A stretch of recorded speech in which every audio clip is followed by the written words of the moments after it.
This is the story of a group of young men from this region who volunteered to take part in the world's most terrible war. They were kids like today's kids, most of them not long out of school, who found themselves fighting for God, king and country, and for their lives.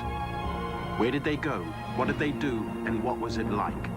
Those are the questions we need to ask while we still can.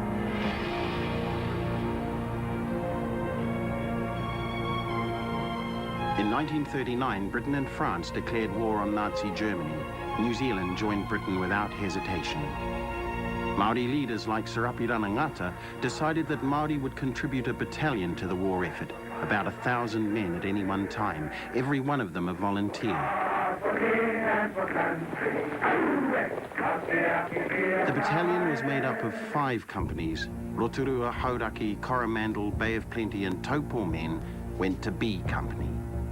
Ngata believed the battalion was the price of citizenship, a chance for Maori to prove themselves, to gain respect and a more equal part in New Zealand society. But what was in the minds of the young men who joined up in 1939, most of them too young to enlist legally? Everybody joined up. Everybody. It was the glamour of the day, being in uniform. He was just a nobody if he wasn't in uniform. I taught at the primary school, and that's when I met George. At first, I wasn't too happy about his joining up. The recruiting officer knew me quite well and told me in no uncertain terms what to do. My doctor told me that I was a very fit young man, but that I wasn't going anywhere. He'd brought me into the world and he knew exactly how old I was. I met his son in town one day and his son told me that his father was in hospital. So back I went to the recruiting depot and there was a different chap there and I was accepted because he didn't know me. I didn't have a job and things were pretty tough. We were just coming out of a depression and there wasn't much going. Here's a chance to see the world, I suppose, was another one. Obviously, there was no guarantee of a return ticket. Couldn't get there quick enough, couldn't sign up quick enough. All I could see were these young boys, you know, young faces peering out of the carriages windows. They were only 16 and 17. Those were the faces I saw at the time the train left. The bayonet, a weapon of added terror in a Maori's hand, wielded to the war cry, death to you, life for us. After a few months of training, they set off for Europe in May 1940, along with the rest of the second echelon of the New Zealand Division. The battalion spent 6 months in England waiting for the expected German invasion. Then, in early 1941, it was on the move again to Greece. But by the time they got there, the battle had already been lost. The Greek armies were being overwhelmed by the Germans, and the best the Allies could do was delay the inevitable. We pulled out in the middle of the night, pitch black darkness. In the bush, there's vegetation, you know, up on the hillside. And we had to come down one side to where the road where we could get out. You had to keep touching the fellow in front of you, otherwise you'd get separated because it was too pitch black. The Greek people were crying, they knew we were going, leaving them behind sort of thing. And I tell you what, there were one or two, well, there weren't many dry eyes amongst our people, our soldiers, to think that we'd come all this way and then couldn't help them out at all. It was a humiliating start to the war, but worse was to come. Evacuated to Crete with a mixed force of New Zealanders, Australians and British, the Maori Battalion soon faced a fresh invasion, this time from the air. We knew that paratroopers were all over the place because we've still seen them falling out of the sky. It was a great sight. It was a great, great sight. Sometimes you forget to be frightened, I think. Until the bullets start flying, of course.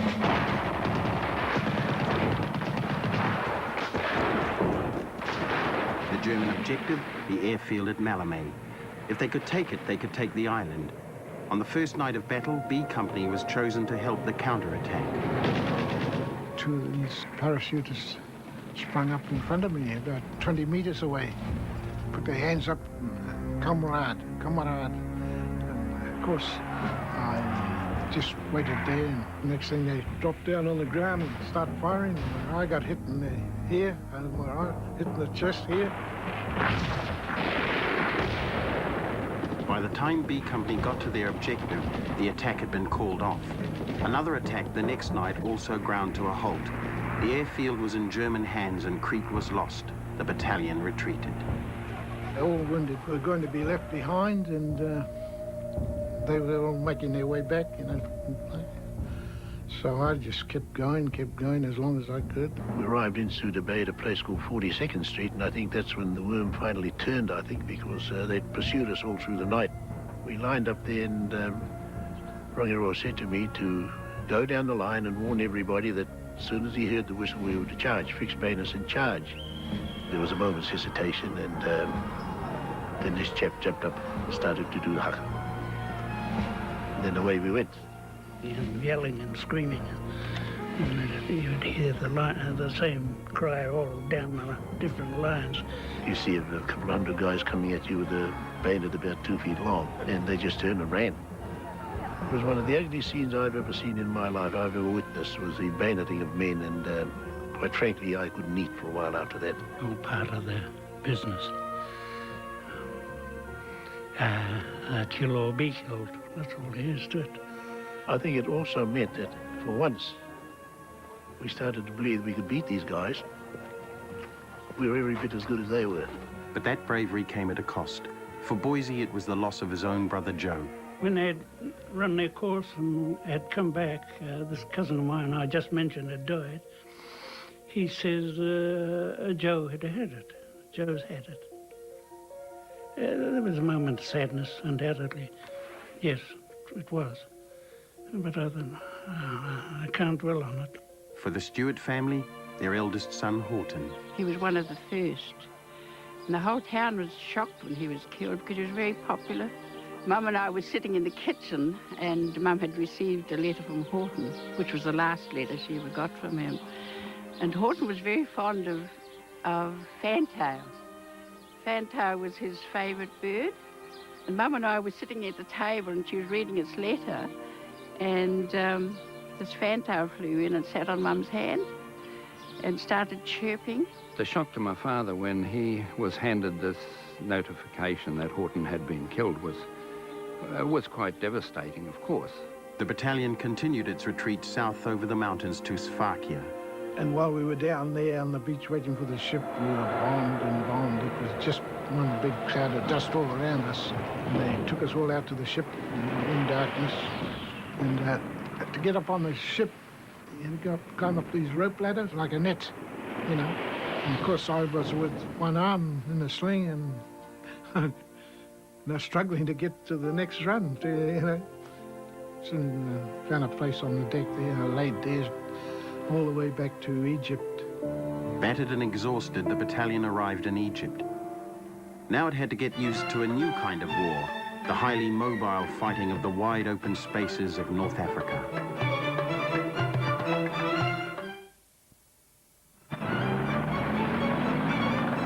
Over the next 2 years, the fortunes of war swung backwards and forwards over huge distances. Meanwhile, the Maori Battalion was gaining a reputation as an elite unit, specializing in night attacks.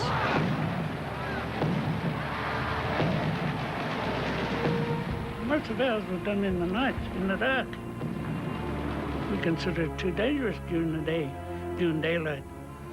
If they can see you, they can shoot you. By daylight, everyone should have the positions taken and dug in, and then wait for the shelling, of course, that's what happens next.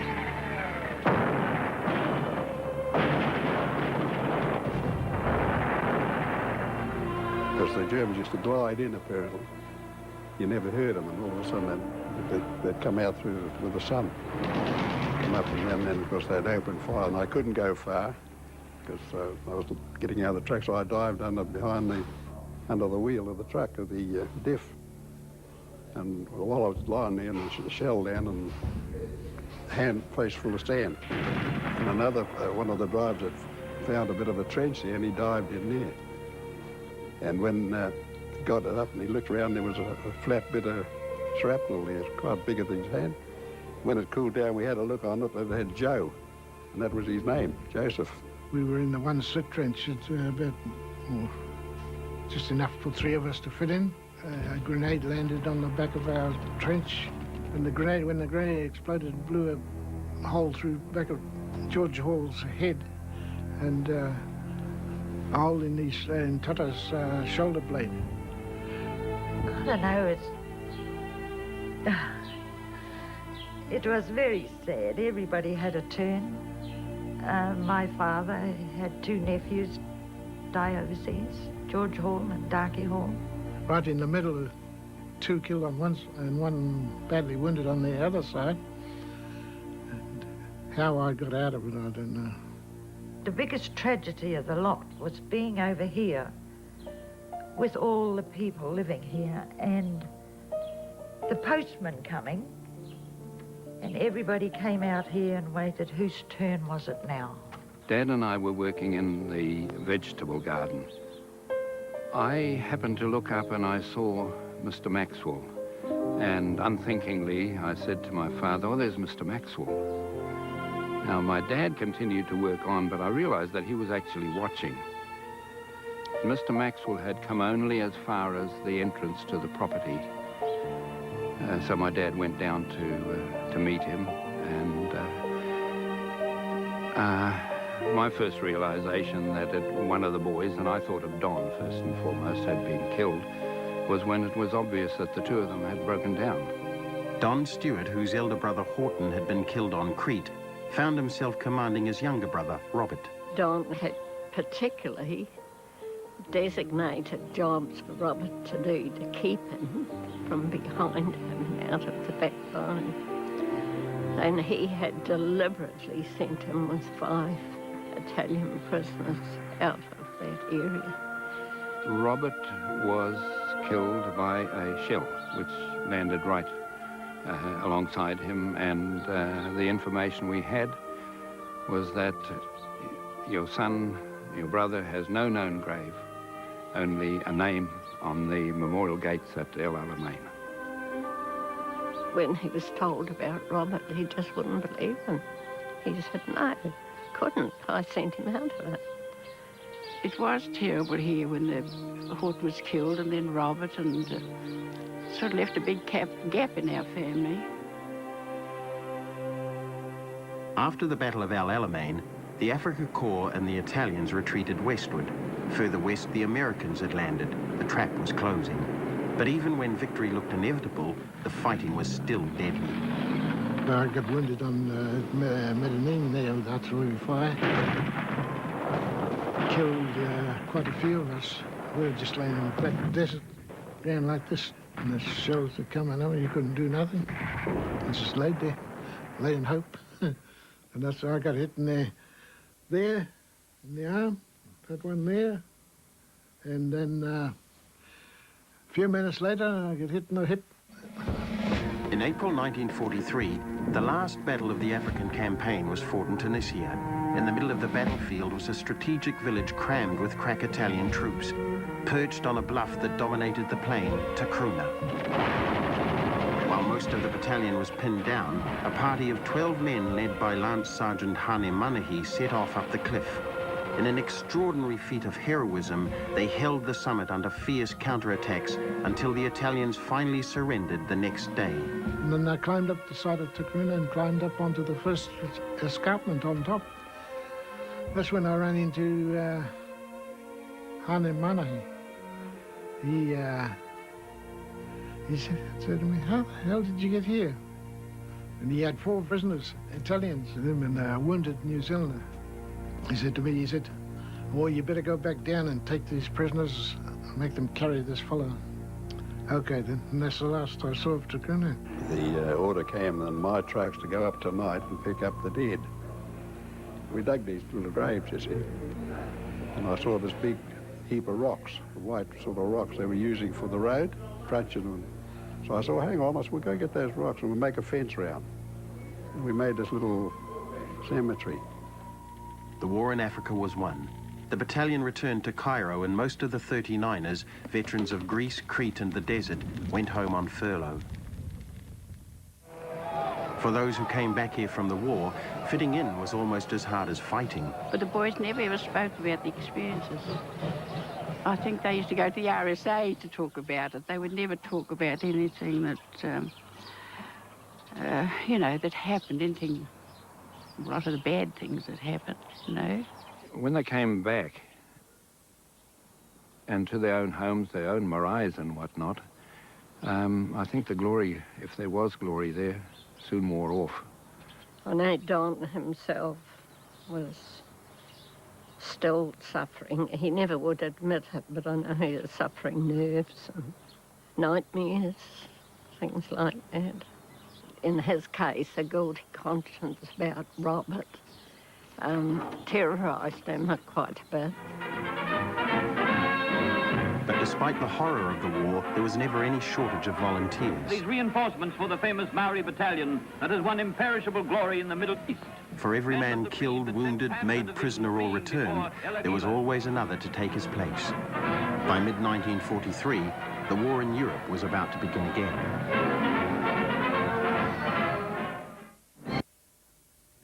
Just before they left for Italy, that was when I got his last letter, saying that we're going overseas, but I can't say where, and I may not hear from him for a long time. Quite exciting for us, new reinforcement, to know the people that writes home about the war, we're going to be amongst them. They first saw action at Ausonia, where an 8th Army attack up the Adriatic coast ground to a halt against stiff German defence and the snow and mud of winter. The first shell that come over the top and hit an olive tree, and this shell went straight through and carried his olive tree right down the gully. My mate turned around and said to me, "Take your hat off, we'll have prayers." And we knew then, your tin hat, whatever you got, is not going to save you. A few months later, the Maori were pulled out and sent to help the American-led 5th Army on the other coast at a strategic strong point on the road to Rome, Cassino. The area had been heavily fortified and was packed with German troops and dominated by the Monte Cassino with its famous monastery. We came to this crossroad. Casino was up there. And so we're coming along here and a couple of shells landed. And I called out to my officer boy, I said, "Go on, put your foot down." Well, just then I thought, hell, I'm fainting. So I thought I couldn't fall that way. I'd fall out of the Jeep. So I threw myself in. And I heard him say, "Are you all right, Ray?" And then by the next thing I knew, I was lying on my back on a stretcher. And I heard the voice say, "Another swab, another swab." I thought, hell, I'm bloody hit. And just then I saw Mum sitting in front of me and 2 or 3 other old Maori ladies that had died before the war. They were just sitting there just like looking at me like you. And I called out, "I won't die, I'm not going to die." I grabbed up and I grabbed this officer's where his pips were. And he told me the next day, he said, "Christ, you just about tore them off my shoulder." The following day, then the big bombing of Casino. 1,400 bombers come over Casino. We were 1,000 yards from the bombing. The ground shook like an earthquake.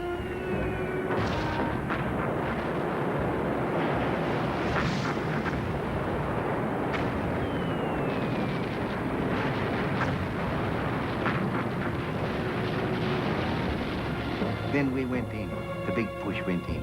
And we were all in extended line and walked slowly alongside the railway lines, and we just jumped through the creeks and up towards the railway station, and that's where the fighting started, when we hit the railway station. They knew we were there then. And it was just rifle and bayonet and Bren gun and machine gun fire, close quarter fighting. No way they're going to stop, and no way in the world can stop. They had one thing on their mind, wherever they were going. Their destiny was set. We saw the tanks about 4 or 5 o'clock in the afternoon, but they didn't come at us till about 5 or 6 o'clock. And that was when I ordered my men out. Oh, gosh, you can't fight a tank with a damn rifle. We lost a whole section from Ratoki there. All these boys were captured because they run out of ammunition. They went up the wrong street, and they got cornered by a tank. When I crawled back on my backside and my hands got sore on the stones of the ballast of the railway line, I found a bit of timber, and with my knife I cut the timber and put the timber into my palms of my hands, and that's how it helped me to get out. In our company, 92 of us went in, 12 of us walked out.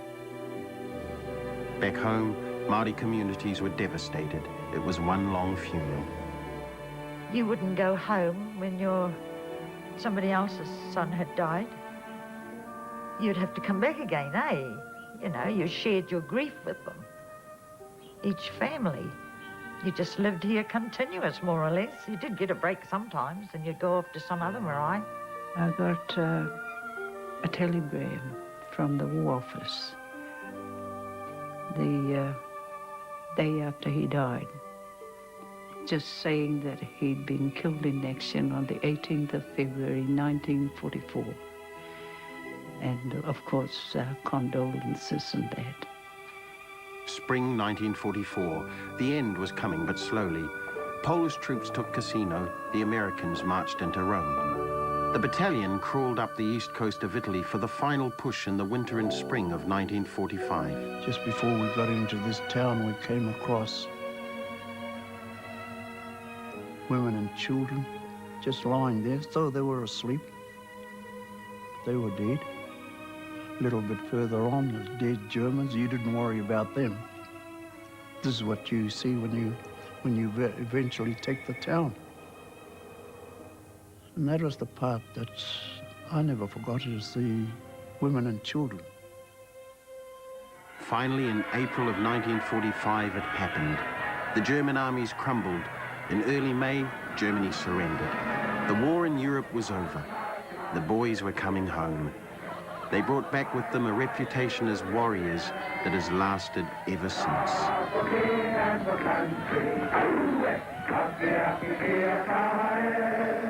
The Maori were possibly the greatest fighters that they'd known. That's fine, but in the process, they were being killed. There were so many wonderful men who just simply didn't come back to their own shores. And that generation is the ones the Maori people of today miss. They were supposed to be the eldest. The Maori population, we chuck them in a bucket of water, it wouldn't even make a splash. But the deeds they did, they're entitled to be heard. And when they asked me how I felt, I told them straight. I felt angry with him. Not because of myself, but because of my two little ones. And they said we all felt the same. We landed back here on the Saturday, and I was in civilian clothes on the Sunday, and I never put the uniform back on again. My young ones have talked about it recently, and even my granddaughter that's visiting at the moment. And she said, it's wonderful, Nana, because we have to know. And it doesn't matter how much it upsets us, I think we have to tell it to our young ones.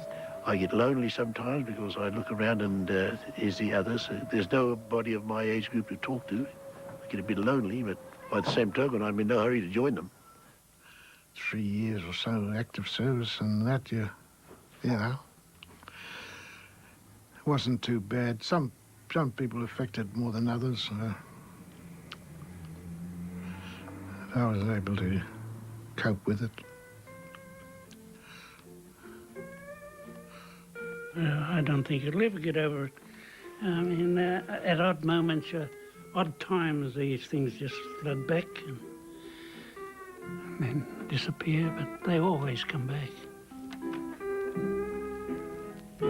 Smoke goes drifting by into the deep blue sky.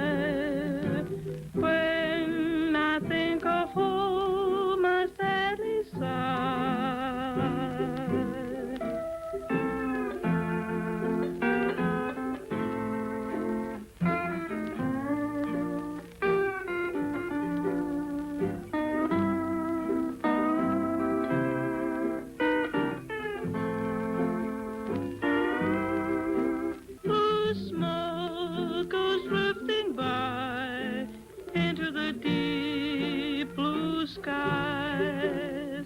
My memories